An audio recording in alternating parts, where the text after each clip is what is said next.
Plato mehmonxonasidagi turistlardan biza kommentariyalar olish davom etmoqdamiz. Assalomu alaykum. Yaxshi dam oldingizmi, hurmatli mijozimiz? Keling. Plato mehmonxonasi haqidagi taassurotingiz, qaysi travel orqali bu yoqqa tashrif buyurganingiz haqida ikki og'iz gapirib o'tsangiz. Bu yerda mana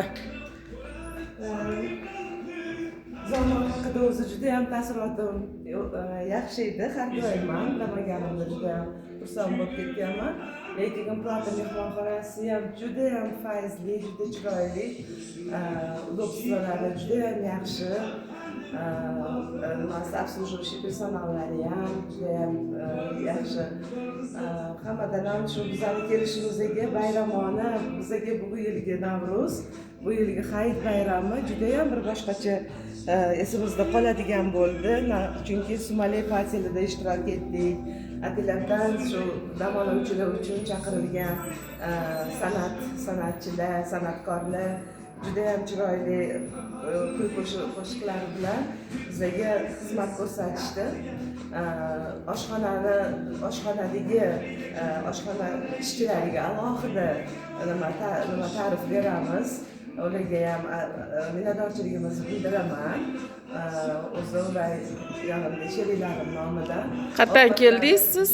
Toshkentdan. Toshkentdan. Ovqatlari juda ham mazali, oshxonalarda juda ham hamma yoq orasida toza.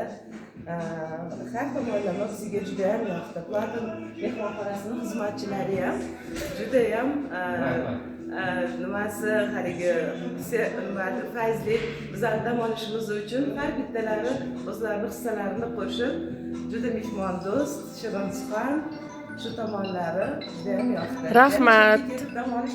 Rahmat fikringiz uchun. Hurmatli mijoz, Sumalidan olib, mazasini ko'rib, yanada yaxshi taassurotga ega bo'lishingizga tarafdorimiz. Rahmat. Rahmat.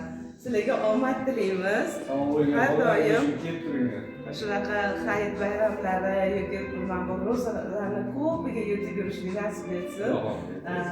Nimaga mehmonxonalarni fayzi har doim shunaqa ko'rkam bo'lib, chiroyli bo'lib yursin. Sizlar ham shu xizmat qilib charchamanglar.